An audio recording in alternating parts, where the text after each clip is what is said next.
துலா ராசிக்காரர்களுக்கு எப்படிங்க இருக்கும்? நல்லா இருக்குங்க. கடன் எப்படிங்க சார் கடன் தீரும். தப்பாக போயிடாது. துலா ராசிக்காரர்களுக்கு முதல்ல உடம்பு ஆரோக்கியம். கடந்த 5 வருஷமாக பட்ட கஷ்டத்துக்கு விடுதலை காலம். தெளிவும் சந்தோஷம் வரும், ஆரோக்கியம் வரும், மன நிம்மதி வரும், சந்தோஷம் வரும். சார் நியூமராலஜி செட் ஆச்சுன்னா டாக்குமெண்ட் செட் ஆக மாட்டேங்குது. டாக்குமெண்ட் செட் ஆகி நியூமராலஜி செட் ஆனால் நல்ல ஸ்திர உத்தியோகம், மேலதிகாரிகள் தொல்லை போகும், அற்புதமான வாழ்க்கை. இல்லை சார் நான் அடிக்கடி திருச்செந்தூர் மாதத்துக்கு ஒரு வாட்டி போகிறேன். இப்போல்லாம் நிறைய பேர் என்ன பண்ணுறாங்கன்னா ஏதோ பொழுதுபோக்கு போயிட்டு வர மாதிரி ஜாலியாக போக வேண்டியது, கடலில் குளிக்க வேண்டியது, நாழி கிணறுல குளிக்க வேண்டியது, முருகா முருகா முருகா அரோகரா முருகா சொல்லிட்டு வந்துகிட்டே இருக்க வேண்டியது. அது பொழுதுபோக்கு. ஒவ்வொரு தேசமும் ஒவ்வொரு பிரதேசமும் அந்தந்த நாட்டினுடைய சீதோஷ்ணங்களும் சூரிய வெளிச்சமும் காந்த அலைகளையும் நம்ம முழுமையாக வாங்கிக்கணும். ஏகாகிரகமாக இறைவனை நினைச்சு ஒரு 10 நிமிஷம் உட்காந்துட்டு வாங்களேன், உங்கள் வாழ்க்கையை தலைக்கீழாகும்.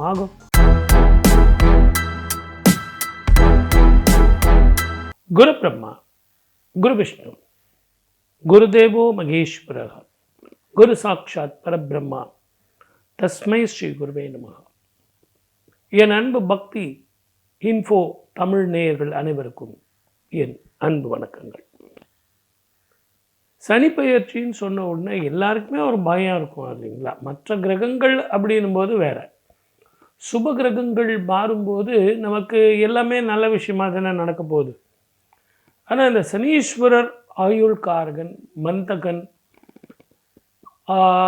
மிகப்பெரிய செல்வத்தை தருவார். அதில் எந்த ஒரு பிரச்சனையும் இல்லை. சார் செல்வத்தை கொடுப்பாரா? ஆமாங்க, நிரந்தர செல்வத்தை கொடுப்பார். ஆனால் அனுபவத்தையும் சேர்த்து கொடுப்பார். பணம்னா என்ன, பட்டினினா என்ன, செய்யாத குற்றம்னா என்ன, தண்டனைனா என்ன, நேர்மையாக நடப்பது என்ன, உண்மையிலேயே உங்கள் உழைப்புனா என்ன, உயர்வுனா என்ன, வேர்வைனா என்ன.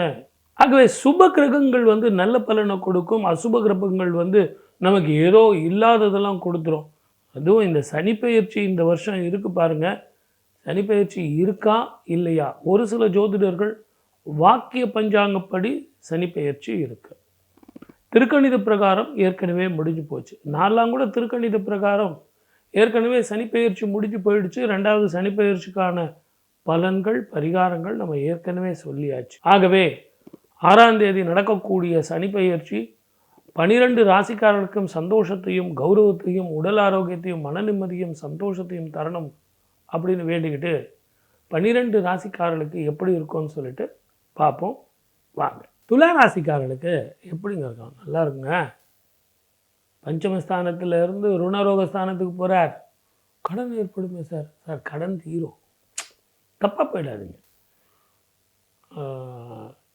யானைக்கு குதிரைக்கு குருன்னா யானைக்கு அறம் கிடையாது. அதனால் கால்குலேஷன் பார்த்து நிதானமாக ஜாதகம் சொல்லணும், அவசரப்படக்கூடாது.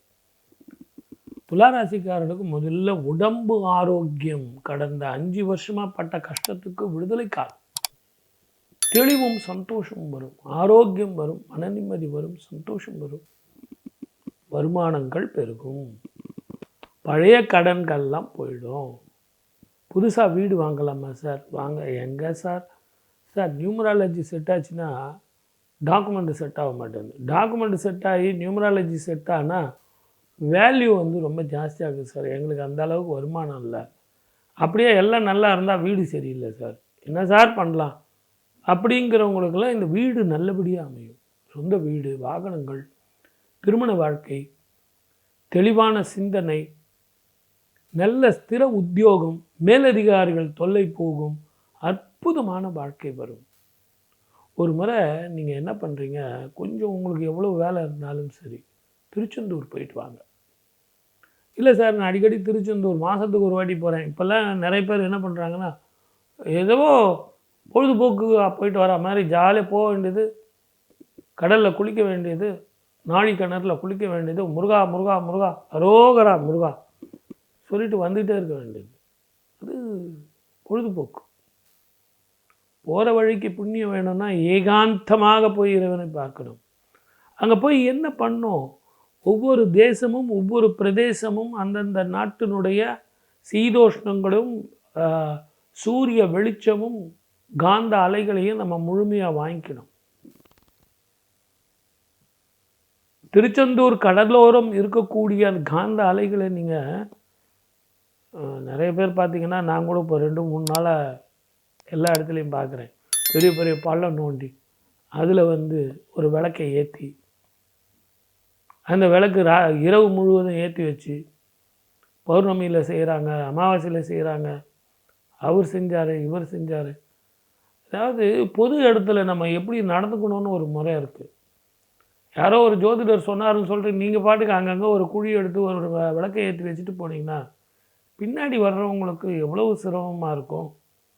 அதெல்லாம் நம்ம யோசிக்கணும். ஆகவே பரிகாரம் செய்யும்போது அடுத்தவங்களுக்கு நம்ம தொந்தரவு இல்லாமல் செய்யணும். அந்த மாதிரி நீங்கள் என்ன பண்ணணுன்னா, அந்த கடற்கரை ஓரத்தில் நாழிக்கிணறுக்கும் கடற்கரைக்கும் நடுவில் உட்காந்து ஒரு 5 நிமிஷம் கடற்கரையை பார்த்தபடி இறைவனே அந்த கடற்கரையில் செந்தூர் முருகனாக செந்தூரன் இருக்கிறான்னு ஒரு இமேஜினேஷன் பண்ணி பாருங்கள். அப்படி உக்காந்து பாருங்கள். கண்ணை மூடிக்கிட்டு தியானம் பண்ணோம், அது பண்ணோம், யோகா பண்ணோம். ஏகாகிரகமாக இறைவனை நினைச்சு ஒரு 10 நிமிஷம் உட்காந்துட்டு வாங்களேன், உங்கள் வாழ்க்கையை தலைக்கீழாகும். வாழ்க வளமுடன். All the best. 12 ராசிக்காரர்களுக்கும் இப்போ நம்ம பலன்கள் பார்த்தோம், பரிகாரம் பார்த்தோம். இருந்தாலும் ஜோதிடம்ங்கிறது கட்டுமானம் எப்படி தெரியுங்களா? அந்த பில்டிங் கன்ஸ்ட்ரக்ஷன் ஃபவுண்டேஷன் ஆன்மீகத்துக்கு மேலே. அந்த ஆன்மீகம் நலச்சக்கரவர்த்தி திருநள்ளாறில் தர்பாரண்யேஸ்வரர் கோவிலில் தர்பாரண்யேஸ்வரரை வழிபட்டு தன்னுடைய சனீஸ்வரருடைய தாக்கம் போகிறதுக்காக வழிபட்ட தலம். ஏன் சனீஸ்வரரே வழிபட்ட திருத்தலம் தான் திருநள்ளாறு. அப்போ அந்த கோவிலில் அவங்களுக்கெல்லாம் சுப பலன்கள் நடக்குது அப்படின்னா, அங்கே இருக்கிறவங்கெல்லாம் எப்பெல்லாம் சனீஸ்வரரை கிரகங்கள் மாறுதுன்னு அவங்களுடைய வட்டார பஞ்சாங்கங்களை பற்றி சொல்கிறாங்களோ அதை தானே நம்மளும் ஃபாலோ பண்ணோம். ஒரு சில நேரங்களில் ஆன்மீகத்துக்கு ஜோதிடத்துக்கு ரொம்ப பக்கபலம். அந்த பக்கபலத்தை நம்ம தூக்கி விசிறடிக்க முடியாது. நீங்கள் ஒரு தனிப்பட்ட மனிதனை பார்க்கும்போது வேணால் ஒரு திருக்கணிதத்தை ஃபாலோ பண்ணிக்கலாம். ஆனால் யூனிவர்சல் பொதுவான வாழ்க்கையை நீங்கள் பார்க்கும்போது ஊரோடு ஒத்து வாழ்ந்துன்னு சொன்னாங்க. ஆகவே நம்ம இதில் ஆர்கியூமெண்ட் பண்ணுறதோ, அதில் எனக்கு தான் எல்லாம் தெரியும், நான் தான் கரெக்டுன்னு சொல்கிறதோ இதில் என்ன இருக்குது? 2 பெயர்ச்சி கொண்டாடி தான் போங்களேன். திருக்கணித பிரகாரம் பண்ணிங்க, வாக்கிய பிரகாரம் பண்ணிங்க. ஆக நமக்கு பலனில் முக்கியம். நமக்கு என்ன மாதிரி பலன் கிடைக்கும் அப்படின்னு தான் பார்க்கணுமே ஒழிய, இதில் குற்றம் குறை பார்த்து இது சரியா அது சரியா, எது சரிங்கிற பட்டிமன்றம் வச்சுக்கிறதோ, நம்மளை நாமே தாழ்த்திக்கிறதோ, ஒருவர் மற்றவரை தாழ்த்தி பேசுகிறதோ, சிறப்பு பற்றி பேசுகிறதோ, எனக்கு தான் எல்லாம் தெரியும்னு சொல்லி பேசுகிறதோ தவறு. ஆகவே ஒரு கோவில்களில் அதுவும் சிறப்பு பெற்ற சனீஸ்வரருக்கு உண்டான அந்த கோவிலில் அவங்க செய்கிறாங்க அப்படின்னா no more argument. Supreme court மாதிரி. சுப்ரீம் கோர்ட்டில் சொல்லிட்டாங்கன்னா அது நோ அப்ஜெக்ஷன் அட் ஆல். அதுக்கப்புறம் எங்கே போவீங்க நீங்கள்?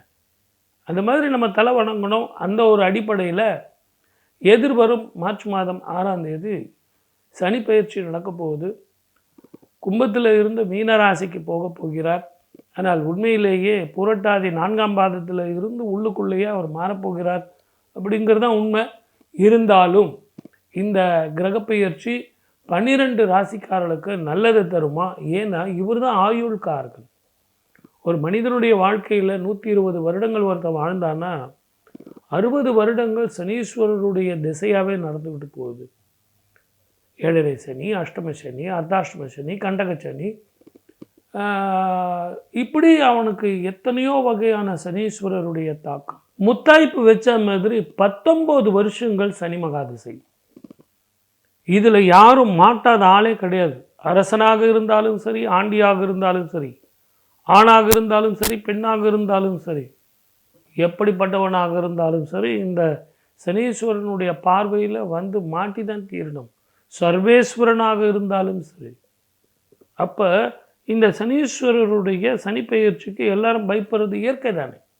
ஆகவே எதிர்வரும் இந்த சனிப்பெயர்ச்சி 12 ராசிக்காரர்களுக்கு எப்படி இருக்கும்? வாக்கியப்படி எனக்கு நல்ல ஒரு வாழ்க்கையை கொடுக்குமா, நல்ல வேலை கிடைக்குமா சார், நல்ல உத்தியோகம் கிடைக்குமா, இடமாற்றம் வருமா, கடந்த காலங்களில் நான் பட்டுக்கிட்டு இருந்தேனே அந்த அவஸ்தைகள்லாம் தீருமா, 7.5 சனி ஆரம்பிக்குதா, 7.5 சனி விடுதா, எல்லாத்த விட கண்டக சனியா, அஷ்டம சனி எனக்கு ஆரம்பமா, ஏற்கனவே எனக்கு சனி தசை நடந்துக்கிட்டு இருக்கே, இப்போ எனக்கு ஜென்ம சனியா சார், இப்படிலாம் தானே கேட்குறீங்க. கவலையே படாதீங்க. இதுக்கெல்லாம் என்ன பண்ணலாம் எளிமையாக, நான் தான் உங்களுக்கு ஏற்கனவே சொல்லியிருக்கேனே, திருநள்ளாறில் வந்து யார் வழிபட்டார், நலமகாராஜா வந்து வழிபட்டார். அதை விட திருநள்ளாறில் சனீஸ்வரரே வந்து வழிபட்டார். சனீஸ்வரர் அங்கே வேண்டிக்கிட்டது என்ன, இங்கு வழிபடும் பக்தர்களுக்கு நான் தொந்தரவு செய்ய மாட்டேன் அப்படின்னு தர்பாரணேஸ்வருடைய அதிகாரம், அவருடைய ஆச்சரியமான அதிகாரம் சொன்னதுனால சனீஸ்வரர் அங்கே போகிறவங்களுக்கு மங்களத்தை தருவார், சுப மங்களத்தை தருவார். அப்படிங்கிறத ஒரு சின்ன ரகசியம். 12 ராசிக்காரர்களுக்கும் சுப பலன்கள் வரணும், நல்ல வாழ்க்கை வரணும். குருவோட வீட்டுக்கு தான் வர்றது அப்படிங்கிறதுனால மனதில் எதுவும் கஷ்டம் வச்சுக்காதீங்க. எல்லோருக்கும் எல்லா விதமான சுகங்களும், ஆயுள், ஆரோக்கியம், ஐஸ்வர்யம், மன நிம்மதி, சந்தோஷம் எல்லாம் வரணும்னு நான் வணங்கும் தெய்வத்தை வேண்டி உங்கள் அனைவருக்கும் வாழ்த்துக்கள் சொல்லி மீண்டும் உங்களை அடுத்த நிகழ்ச்சியில் சந்திக்கிறேன். வாய்ப்பளித்த அத்தனை நல்ல உள்ளங்களுக்கும் நன்றி, வணக்கம். சர்வே ஜனா சுகினோ பவந்து.